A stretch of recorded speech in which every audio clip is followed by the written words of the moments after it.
Hello உறவுகளே, பாருங்கள் என்னை தனி வட்டி கணக்கு ஒன்று பார்த்துருவோம். சரிங்களா? அசல் ரூபா வந்து 48,000. அப்புறம் அதுக்கு ஆண்டு கணக்கு வந்து 2 ஆண்டு 3 மாதங்களில் வந்து தனி வட்டி மூலம் மொத்த தொகை வந்து எவ்வளோ கிடைக்குது? 55,560 ரூபா கிடைக்குது. வட்டி வீதம் வந்து என்னன்னு சொல்லி கேட்டிருக்காங்க.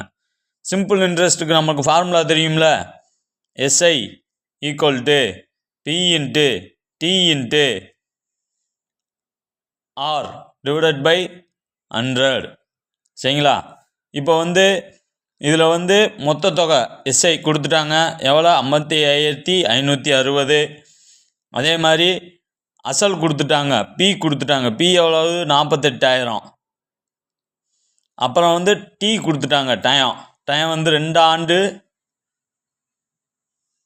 3 மாதங்கள் அப்படின்னு கொடுத்துட்டாங்க. என்ன கேட்டிருக்காங்க? ரேட் ஆஃப் இன்ட்ரெஸ்ட் R கேட்டிருக்காங்களா? சரி, ரைட். இப்போ பார்த்துருவோமா? இப்போ வந்து டைம் வந்து 2 ஆண்டுகள் 3 மாதங்கள் இருக்குது. அப்போனா நம்ம ஆண்டுகளை, இந்த மாதத்தை வந்து ஆண்டுகளை கன்வெர்ட் பண்ணும்போது 3/12 போடும்போது 0.25 வருது. அப்போனா நம்ம வந்து 2 + 0.25 கூட்டினோம்னா 2.25 வருமா? அப்படின்னா T கிடச்சிருதா? ஓகேங்களா? அப்போ அடுத்து பார்த்தீங்கன்னா தனி வட்டியில் எப்போவுமே வந்து இது மொத்த தொகை என்னது? 55,560. அதிலிருந்து அசலை வந்து கழிச்சிடணும், 48,000 கழிச்சிடணும். இது வந்து தனி வட்டியில் எப்பவுமே வர்றது தான். அப்போனா எவ்வளோ அமௌண்ட் வரும்? 7,560 ரூபா வருமா?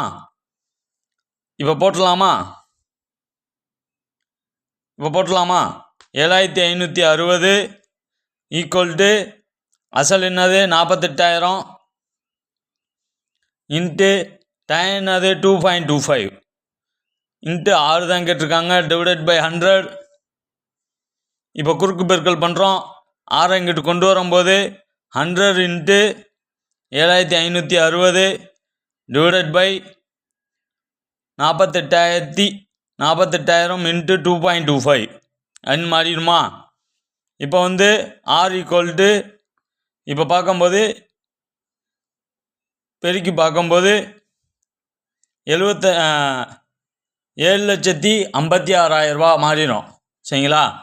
கீழே பார்த்தீங்கன்னா 1,08,000 ரூபாயை மாறிடும். சரிங்களா? 3 0க்கு 3 0 அடித்து பார்த்தா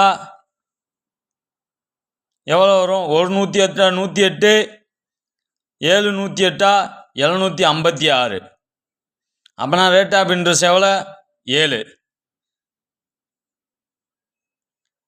7 தான் ஆன்சர். ரேட் ஆஃப் இன்ட்ரெஸ்ட் எவ்வளோ? 7%. Thank you for watching my video. Support my channel, subscribe my channel. Thank you.